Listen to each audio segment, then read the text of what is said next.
Bienvenidos al mensaje de hoy titulado Esperanza tras la caída. Una reflexión basada en 2 de Crónicas 36 y en Esdras capítulo 1. La ciudad ardía. Las murallas que durante generaciones habían protegido a Jerusalén ahora eran montones de piedra ennegrecida. Las puertas consumidas por el fuego ya no separaban lo santo de lo profano. El templo, ese lugar donde el pueblo se encontraba con Dios, donde ascendían oraciones como incienso, había sido saqueado, profanado y reducido a cenizas. El sonido del metal, de los gritos y del llanto se había ido apagando poco a poco, dejando atrás un silencio pesado, casi insoportable. Era el fin de una era. El rey Sedequías, en un intento desesperado por salvar su vida, huyó en la noche. Quizás pensó que la oscuridad lo cubriría, que podría escapar del juicio que ya había alcanzado a su pueblo. Pero no fue así. Fue capturado, llevado ante el rey de Babilonia y obligado a presenciar una escena que nadie debería ver: la muerte de sus propios hijos. Y después de eso, sus ojos fueron apagados.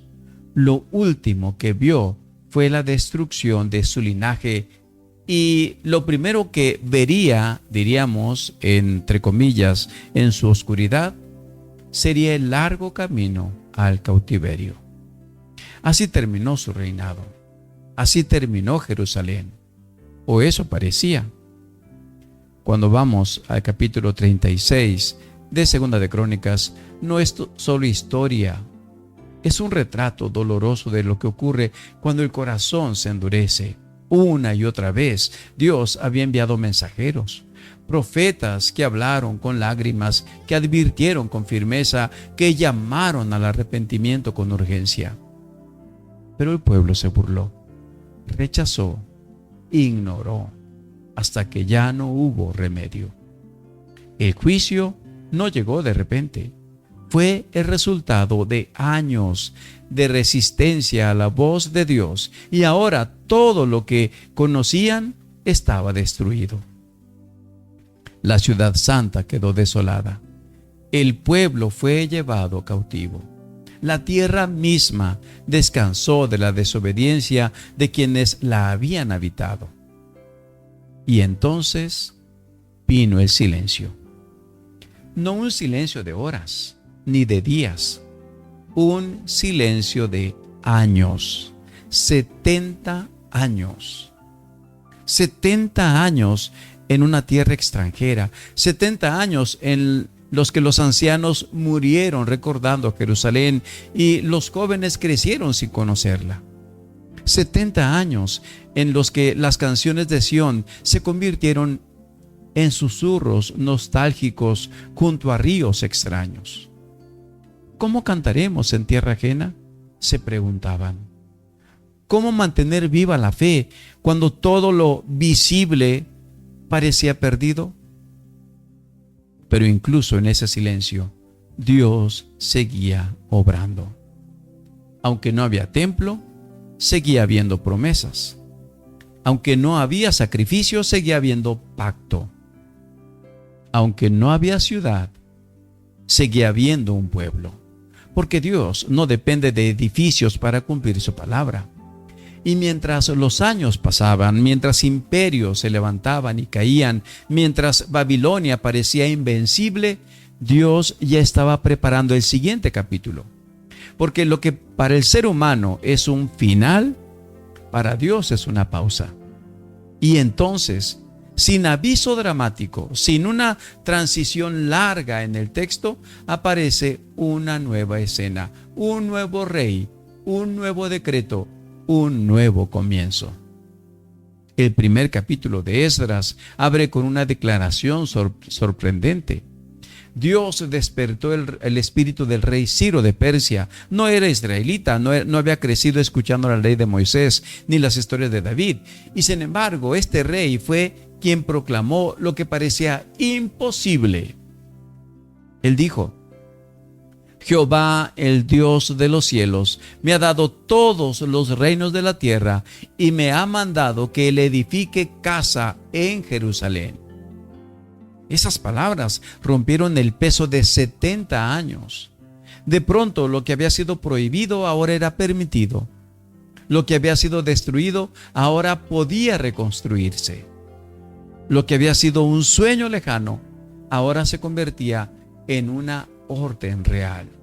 El pueblo era libre, libre para regresar, libre para reconstruir, libre para volver a empezar. Imagínalo, hombres, mujeres que habían escuchado toda su vida sobre Jerusalén, ahora preparándose para verla con sus propios ojos. Ancianos que pensaron que morirían en Babilonia, ahora llorando de alegría al saber que podrían pisar nuevamente su tierra. Familias enteras organizándose, reuniendo lo poco que tenían, preparándose para un viaje no solo físico, sino espiritual. No era solo un regreso geográfico, era un regreso al propósito. Y lo más asombroso es que Dios no solo permitió el regreso, sino que proveyó todo lo necesario. Los vecinos les dieron plata, oro, bienes, incluso los utensilios del templo, aquellos que habían sido robados, fueron devueltos. Lo que había sido tomado en la derrota, ahora regresaba como parte de la restauración. Porque cuando Dios restaura, no lo hace a medias. Él presenta una promesa a pesar de la destrucción. Cuando vemos los dos capítulos, uno termina en fuego, cadenas, oscuridad. El otro comienza en libertad, provisión y esperanza. Entre ambos hay 70 años, pero también hay fidelidad divina. Y esa es la lección que atraviesa el tiempo hasta nosotros. Hay momentos en la vida que se sienten como 2 de Crónicas 36. Es decir, momentos en los que todo parece derrumbarse, decisiones equivocadas, consecuencias dolorosas, pérdidas irreparables, momentos en los que oramos y no vemos respuesta, donde el silencio de Dios pesa más que el ruido del problema. Momentos en los que pensamos, aquí terminó todo, pero la historia no termina ahí. Porque Dios sigue escribiendo, aunque no lo veamos. Él está obrando en lo invisible, está preparando caminos, alineando circunstancias, levantando personas, moviendo corazones. Está trabajando entre esos capítulos donde nosotros solo vemos espera, pero Él ve propósito. El silencio de Dios no es abandono, es preparación. Es en esos 70 años donde nuestra fe se fortalece, donde nuestro carácter se moldea, donde aprendemos a confiar no en lo que vemos, sino en lo que Él ha prometido. Y entonces, en el momento preciso, llega el cambio, llega el Ciro que no esperábamos. Llega la puerta que se abre, llega la oportunidad de volver a empezar y entendemos que Dios nunca se olvidó, solo estaba preparando algo mucho mayor.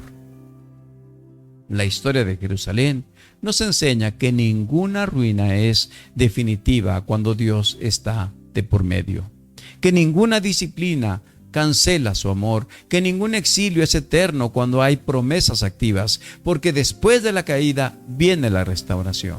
Después del juicio viene la gracia. Después del silencio, Dios vuelve a hablar. Y tal vez hoy alguien se siente viviendo en medio de su propio capítulo 36, rodeado de ruinas, de pérdidas, de preguntas sin respuestas. Pero esta historia te recuerda algo. El capítulo 1 de Esdras, es decir, el siguiente capítulo también existe y viene en camino. Porque Dios no ha terminado contigo. Aún está escribiendo y cuando Él escribe siempre hay esperanza. Que Dios te bendiga abundantemente en este día.